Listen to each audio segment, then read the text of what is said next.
മമതാ ബാനർജി ഇപ്പോൾ നേരിടുന്ന സമാനതകളില്ലാത്ത ഒരു വലിയ പ്രതിഷേധത്തിനാണ്. മമതാ ബാനർജിയുടെ ഏറ്റവും വലിയ കരുത്ത് പശ്ചിമ ബംഗാളിലെ സ്ത്രീ വോട്ടർമാർ തന്നെയാണ്. രാഷ്ട്രീയ എതിരാളികളെ കായിക ബലം കൊണ്ടും മറ്റു രീതിയിലും അടിച്ചൊതുക്കി മുൻപോട്ട് പോയിരുന്ന മമതയ്ക്ക് കാലിടറി തുടങ്ങിയെന്ന് ദേശീയ മാധ്യമങ്ങളടക്കം പറഞ്ഞു തുടങ്ങി. കാരണം ഇന്നലെ ഒരു സോഷ്യൽ മീഡിയ ആഹ്വാനത്തിൻ്റെ അടിസ്ഥാനത്തിൽ ആയിരക്കണക്കിന് സ്ത്രീകളാണ് 11:45 ആദ്യം കൊൽക്കത്തയിലും പിന്നീട് പശ്ചിമ ബംഗാളിൻ്റെ എല്ലാ നഗരങ്ങളിലേക്കും പടർന്നൊരഗ്നിയായി വലിയൊരു പ്രതിഷേധമായി മാറിയത്.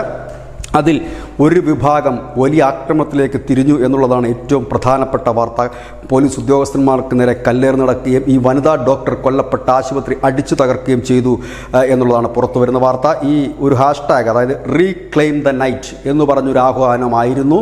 ഈ വനിതകളെ യാതൊരു രാഷ്ട്രീയ പിൻബലമോ അല്ലെങ്കിൽ യാതൊരു രാഷ്ട്രീയ പാർട്ടികളുടെ കൊടികളോ മുദ്രാവാക്യങ്ങളോ ഒന്നുമില്ലാതെ റീക്ലെയിം ദ നൈറ്റ് എന്ന സോഷ്യൽ മീഡിയയിൽ ആഹ്വാനം ഏറ്റെടുത്താണ് ആയിരക്കണക്കിന് വനിതകൾ ഈ പശ്ചിമ ബംഗാളിൻ്റെ നഗര തെരുവോരങ്ങളിൽ വലിയ പ്രതിഷേധ പ്രകടനം തീർത്തത്.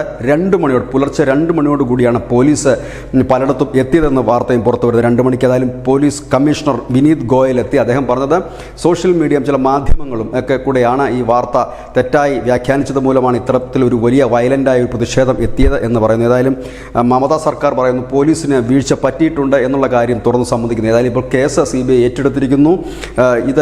ഇതിലെ പ്രതികളെന്ന് സംശയിക്കപ്പെടുന്നവർക്ക് തൃണമൂൽ കോൺഗ്രസ് നേതാക്കളുമായി അടുത്ത ബന്ധമുണ്ട്. അങ്ങനത്തെ വാട്സപ്പ് ചാറ്റുകളും മറ്റുമൊക്കെ പുറത്തു വന്നിരുന്നു. ഏതായാലും മമത ഇപ്പോൾ കാണുന്നത് രാഷ്ട്രീയത്തിന് അതീതമായി മമത സർക്കാരിനെതിരെ ക്രമസമാധാന തകർച്ചയ്ക്കെതിരെ ഒരു വലിയ സ്ത്രീ മുന്നേറ്റവും പ്രതിഷേധവുമാണ്. ഇത്തരത്തിൽ അതിനെ എങ്ങനെ തണുപ്പിക്കാമില്ല, എങ്ങനെ മുൻപോട്ട് കൊണ്ടുപോകാമെന്നുള്ള ഒരു ആലോചനയിലാണ് സർക്കാരും പോലീസും. ന്യൂസ് ഡെസ്ക് ന്യൂസിൻ്റെ മലയാളം.